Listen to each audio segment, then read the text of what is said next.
आज हम समझते हैं प्रोजेक्टाइल मोशन के बारे में। प्रोजेक्टाइल मोशन जो मोशन इन प्लेन का एग्जांपल है। मोशन इन प्लेन के अंदर हमेशा जब भी कोई चीज पढ़ते हैं तो उसे एक से ज्यादा एक्सिस के अंदर पढ़ते हैं।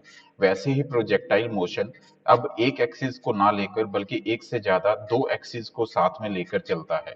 मान लेते हैं एक एक्सिस एक्स एक्सिस होती है और दूसरी फिर उस दूसरी एक्सिस वाई एक्सिस होती है। तो अगर हम लोग प्रोजेक्टाइल मोशन की बात कर रहे हैं तो आप लोग एक बात को हमेशा माइंडसेट के साथ रखिएगा कि हम लोग एक्स एक्सिस और वाई एक्सिस दोनों एक्सिस की बात करते हैं, उसके अंदर मोशन की बात करते हैं, तो ऐसे मोशन को हम लोग प्रोजेक्टाइल मोशन बोलते हैं। प्रोजेक्टाइल मोशन को समझना मुश्किल नहीं है, सिर्फ आपका फोकस चाहिए। इसको बहुत आसानी से समझाने की कोशिश करूंगा। आपके सामने दो पिक्चर्स हैं, आप इस पिक्चर से विजुअलाइज कीजिए कि हम लोग देखिए एक बास्केटबॉल को जिस तरह से फेंकते हैं तो वो बास्केटबॉल जिस तरह से ट्रेवल करती है वो एक जो प्रोजेक्टाइल मोशन का एग्जाम्पल होता है। अब इसी तरह से हम लोग मान लीजिए एक पर्सन किसी स्टोन को फेंकता है तो वो स्टोन जिस तरह से वो ट्रेवल करता है एयर में वो एक प्रोजेक्टाइल मोशन का एग्जाम्पल होता है।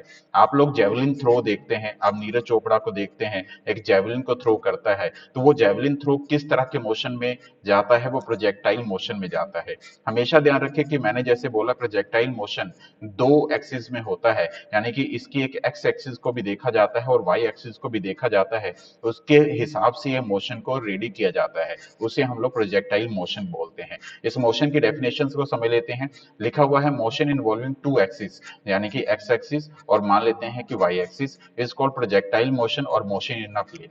तो मोशन इन अ प्लेन भी कह सकते हैं, प्रोजेक्टाइल मोशन भी कह सकते हैं। दूसरी सबसे इंपॉर्टेंट बात जो हमें ध्यान रखने की है कि इस प्रोजेक्टाइल मोशन पर अगर कोई फोर्स लगता है तो वो फोर्स हमेशा ग्रेविटी की वजह से होता है, क्योंकि ग्रेविटी ही होती है जो इसके ऊपर फोर्स लगाती है और ग्रेविटी की वजह से फोर्स हमेशा नीचे की डायरेक्शन में लगता है। यानी कि इस मोशन के ऊपर लगने वाला फोर्स हमारा मोशन ड्यू टू ग्रेविटी की वजह से होता है। इस बात को समझकर हम लोग अब आगे की बातों को समझते हैं।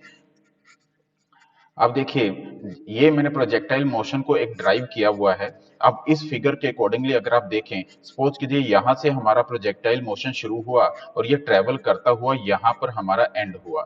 ये हमारा प्रोजेक्टाइल मोशन बना। अब जैसे यहाँ पर एंड हुआ तो यहाँ के हम लोगों ने कंपोनेंट्स को देखा कि क्या क्या कंपोनेंट बने हैं, उन कंपोनेंट को समझते हैं। उसके अकॉर्डिंगली हम लोग एक डेरिवेशन भी करेंगे जो आपको बहुत आसानी से समझाने की कोशिश करूंगा।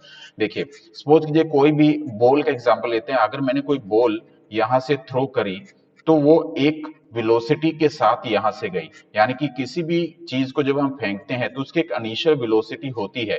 अब मान लेते हैं कि यहां से हमने एक बॉल को थ्रो किया, लेट से कि यू वेलोसिटी के साथ हमने किसी बॉल को यहां से फेंका, उसने एक एंगल बनाया। ये एंगल हमारा एंगल ऑफ प्रोजेक्शन होता है जो एक्स एक्सिस के साथ बनता है। यानी कि अगर मैंने किसी भी बॉल को या स्टोन को एक वेलोसिटी के साथ फेंका है, यू के साथ फेंका है, तो उसने एक एंगल क्रिएट किया है एक्स एक्सिस के साथ, उसे हम लोग एंगल ऑफ प्रोजेक्शन बोलते हैं। इसको एक बार बाहर निकाल कर भी समझते हैं कि मान लीजिए कि एक बॉल को मैंने थ्रो किया। अब ये बॉल जो एक्स एक्सिस के साथ एंगल बनाएगी वो हमारा थीटा होगा। ये मानते हैं कि एक्स एक्सिस है हमारी, और एक वो हमारा वाई एक्सिस का भी प्लेन होगा। अब मान लेते हैं एक्स एक्सिस की डायरेक्शन में एक्स एक्सिस के कंपोनेंट बनेंगे और वाई एक्सिस की डायरेक्शन में वाई एक्सिस के कंपोनेंट बनेंगे। जो कि मैंने शुरू में बोला कि प्रोजेक्टाइल हमेशा दो एक्सिस को साथ में लेकर चलती है, यानी कि एक्स एक्सिस और वाई एक्सिस। तो हमें जिस वेलोसिटी के साथ, मान लीजिए यू वेलोसिटी के साथ यहाँ पर हमने बॉल को फेंका है, तो उसका एक्स एक्सिस के अराउंड भी हमें कंपोनेंट निकालना होगा और वाई एक्सिस के अराउंड भी हमें कंपोनेंट निकालना होगा। अब आप लोगों को मैथमेटिकली कुछ समझ होगी कि जब भी हम लोग किसी भी चीज को फेंकते हैं इनिशियल वेलोसिटी यू के साथ, तो एक्स एक्सिस की डायरेक्शन में जो कंपोनेंट बनता है वो उसके साथ कोस थीटा लगाकर बनता है, और जो वर्टिकल डायरेक्शन में उसका कंपोनेंट बनता है वाई एक्सिस के साथ वो हमारा साइन थीटा लगाकर बनता है। ये एक बेसिक नॉलेज है कि आप लोगों को कंपोनेंट की नॉलेज होनी चाहिए कि कंपोनेंट किस तरह से निकालते हैं। फॉर द टाइम बिंग आप ये लोग समझ लीजिए, जो एंगल जिसके साथ बनता है उसकी डायरेक्शन में यू कोस थीटा कंपोनेंट, और एंगल से दूर वाला जो है वो हमारा यू साइन थीटा कंपोनेंट। तो ये हमारे किसी भी फिगर के अंदर कंपोनेंट निकालने का तरीका होता है।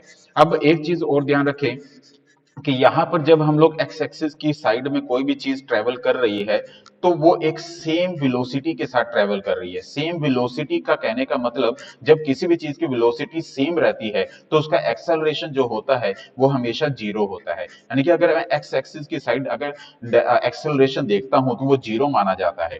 अब एक्स एक्सिस की डायरेक्शन में यहां से लेकर मैंने बॉल को फेंका, जिसने कितना डिस्टेंस, जितना डिस्प्लेसमेंट ट्रैवल किया, वो हमारा फिजिक्स की टर्म में, साइंस की टर्म में रेंज कहा जाता है। यानी कि रेंज क्या होती है? रेंज होती है डिस्प्लेसमेंट। शुरुआत से लेकर एंड तक, स्टार्टिंग पॉइंट से लेकर एंड तक जितना डिस्टेंस, जितना डिस्प्लेसमेंट हुआ है उसे फिजिक्स की टर्म में, साइंस की टर्म में रेंज कहा जाता है। और अगर इसी चीज को वर्टिकल तरीके से देखा जाए, यानी कि एक्स एक्सिस से लेकर वर्टिकल जो मैक्सिमम इसने डिस्टेंस ट्रेवल किया वर्टिकल डायरेक्शन में, उसे हम लोग साइंस की टर्म में हाइट भी कहते हैं। यानी इसको हम लोग एस से डोनेट कर सकते हैं, बट आपको समझने के लिए साइंस की टर्म में हाइट क्या होती है, जो वर्टिकल डिस्टेंस होता है, और रेंज क्या होती है, रेंज हमारा हॉरिजॉन्टल डिस्टेंस होता है। तो रेंज और हाइट ये साइंस के अपने टर्म्स हैं, इसको आपने समझना है। इसके साथ साथ आप लोगों को कुछ और बातें बेसिक समझाना चाहूंगा इसी फिगर के अकॉर्डिंगली, कि आप लोगों को अभी मैंने बताया कि जब भी हम लोग प्रोजेक्टाइल मोशन की बात करते हैं तो इसका मतलब दो एक्सिस की बात करते हैं, एक्स एक्सिस और वाई एक्सिस। यानी कि दोनों एक्सिस के अंदर हम लोग उस चीज को, उस फिगर को देखते हैं, एवेलुएट करते हैं। तो आप लोगों ने इक्वेशन ऑफ मोशन सुना होगा, मोशन इन 1D में वो क्या होती है? v equal to u plus a t, first equation. Second आपने सुनी होगी s equal to u t plus half a t square, और थर्ड आपने सुनी होगी 2as equal to v square minus u square. एक एवरेज वेलोसिटी का भी रहता है, वो इंपॉर्टेंट नहीं रहता है। ये आपने मोशन इन 1D में सुना होगा। अब अगर आप इसको प्रोजेक्टाइल मोशन में बनाना चाहते हैं तो आप देखेंगे कि इसके कंपोनेंट अब चेंज हो जाएंगे, क्योंकि यहाँ पर एक एक्सिस नहीं है, यहाँ पर दो एक्सिस है। यानी कि अगर आप v को लिखना चाहें प्रोजेक्टाइल मोशन में तो कैसे लिखते हैं? आप इसको v x i cap plus v y j cap, इस तरह से लिखते हैं v को, इक्वल टू, अब u को अगर आपको लिखने का तरीका होता है u x i cap plus u y j cap. अब एक्सेलरेशन को लिखने का तरीका होता है a x i cap plus a y j cap, और साथ में टाइम।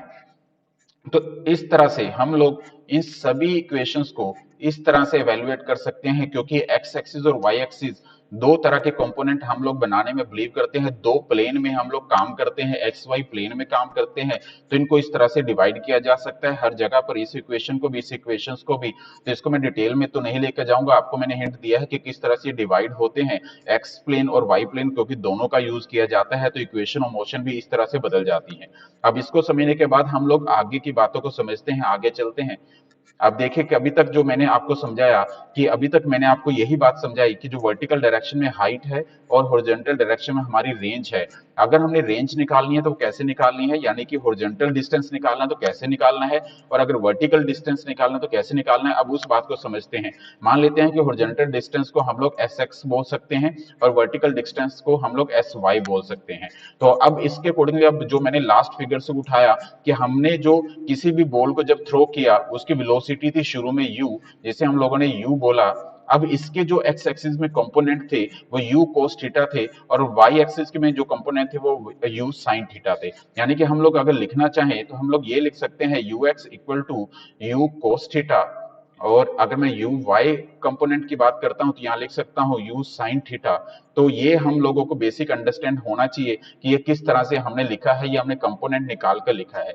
अब देखिए, जब हमने बॉल को थ्रो करेंगे तो बॉल को थ्रो करने के बाद ये जो मैक्सिमम हाइट की बात कर रहे हैं, मैक्सिमम हाइट एक ऐसा पॉइंट आएगा, इस पॉइंट के अंदर जो वेलोसिटी होगी उस बॉल की, अगर मैं, क्योंकि यहाँ पर वाई प्लेन को देखेंगे तो वेलोसिटी जो बॉल की अगर काउंट करते हैं तो वो हमेशा जीरो होगी, क्योंकि उस टाइम पर एक सेकंड के लिए, कुछ सेकंड के लिए वहां रुक जाएगी और उसके बाद वो नीचे चली जाएगी। एक टाइम के लिए यहाँ वेलोसिटी का कंपोनेंट यहाँ v y equal to zero हो जाएगा।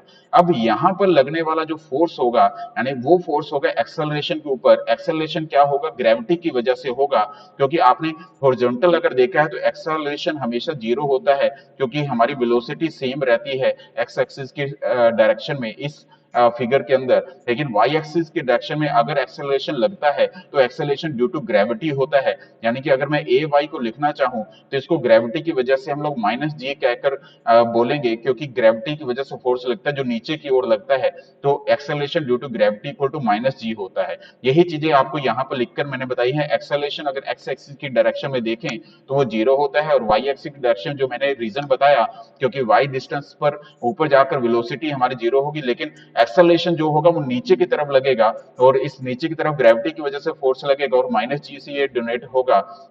अब हम लोग दो चीजों को हम लोग फाइंड आउट करने का टारगेट है हमारा, एक रेंज और एक दूसरा हाइट। अब रेंज को हॉरिजॉन्टल डिस्टेंस बोल रहे हैं, और हाइट को हम लोगों ने वर्टिकल डिस्टेंस एस वाई से बोला है। अब आप लोग देखिए, आपको एक फॉर्मूला अभी अभी हमने देखा कि अगर मैं एक्स प्लेन की बात करता हूं तो सपोज कीजिए कि मैं एक्स एस एक्स लिख सकता हूं, और इक्वेशन ऑफ मोशन का यूज करता हूं यू एक्स, जो हमने सीखा था s equal to u t plus half a t square, उसी फॉर्मूले को लिख रहा हूं, half a x t square. ये फॉर्मूला हमें इक्वेशन ऑफ मोशन से मिला।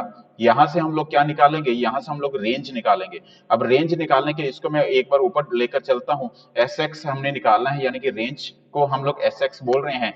अब यू एक्स टी, इसको हम लोग लिखते हैं यू एक्स, जो वेलोसिटी है हमारी एक्स डायरेक्शन में, और साथ में टी प्लस, अब देखेंगे अभी मैंने आपको बताया कि जो एक्सेलरेशन है वो एक्स एक्सिस डायरेक्शन में जीरो होता है, तो ये फिगर हम यहाँ पर हम लोग जीरो लिख देंगे, इस इक्वेशन को जीरो लिख देंगे, और इसके अकॉर्डिंगली जो रेंज आएगी वो इक्विवेलेंट होगी यू एक्स टी के अकॉर्डिंग।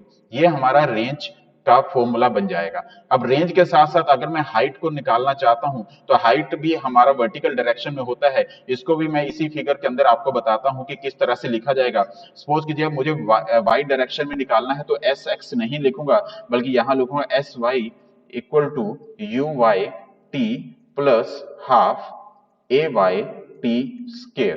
ये मैंने लिखा वाई डायरेक्शन में डिस्प्लेसमेंट का जो फॉर्मूला था। अब आपको एस वाई निकालना है, एस वाई तो एस वाई लिख दीजिए। अब यू वाई जो बिल्कुल इनिशियल वेलोसिटी रहती है यू वाई टी, अब इस केस में क्या होगा, half a y t square, और हमने ए वाई को अभी सीखा है कि इसको माइनस जी से लिख सकते हैं, तो यहाँ पर माइनस जी लिखकर उसके साथ टी का स्क्वायर कर दीजिए। अब यानी कि कहने का मतलब मेरा ये था, ये हमारी जो फॉर्मूला निकला है वो हाइट का तो निकला है, और ये फॉर्मूला जो निकला है रेंज का निकला है। जहां जहां पर आपने इक्वेशन ऑफ मोशन में आपने देखा है, अगर मैं एक्स प्लेन की बात करता हूं तो वहां तो इनिशियल वेलोसिटी यू एक्स लीजिए, और एक्सेलरेशन वहां वहां पर जीरो कीजिए, तो आप लोग वहां इक्वेशन ऑफ मोशन को सीख सकते हैं कि प्रोजेक्टाइल मोशन में किस तरह से डोनेट करेंगे। इसके लिए मैं आपको बता भी देता हूं। अब देखिए, अब यहां पर देखिए इस पॉइंट्स पर, यहाँ अगर हर एक इक्वेशन ऑफ मोशन को आप लोग प्रोजेक्टाइल मोशन के अकॉर्डिंगली लिखना चाहें तो कैसे लिखेंगे। अब एक्स प्लेन में अगर बात करेंगे, अगर तो v x equal to u x plus, अब एक्सेलरेशन हमारा एक्स प्लेन में क्या होता है, जीरो होता है, तो हम लोग जीरो लिख देंगे, क्योंकि हम लोग एक्स प्लेन को अलग तरीके से देख रहे हैं और वाई प्लेन को भी अलग तरीके से देखेंगे। अब इसी चीज को अगर वाई प्लेन के अकॉर्डिंगली लिखें तो v y equal to u y plus acceleration y direction में कितना होता है, आप सभी को पता होगा कि वाई डायरेक्शन में एक्सेलरेशन हमारा अभी हमने सीखा माइनस जी होता है, तो उसको माइनस जी से रिप्लेस कर दीजिए। ऐसी हर इक्वेशन को कर लीजिए। एस एक्स वाले अभी जो हमने सीखा वो ये इक्वेशन थी अभी जो मैं बता चुका हूँ। नेक्स्ट इक्वेशन में भी आप ऐसे कर लेंगे। अब two x two a x x plane के अंदर s x equal to v x square minus u x square. यहां पर एक्स प्लेन में देखा, और एक्सेलरेशन आपने देखा कि इन दिस केस क्योंकि एक्स प्लेन में एक्सेलरेशन हमारा जीरो होता है तो ये जीरो हो जाएगा, जिसका मतलब होगा v x square equal to u x square. ये हम लोग यहाँ equation third equation of motion x plane में निकाल सकते हैं।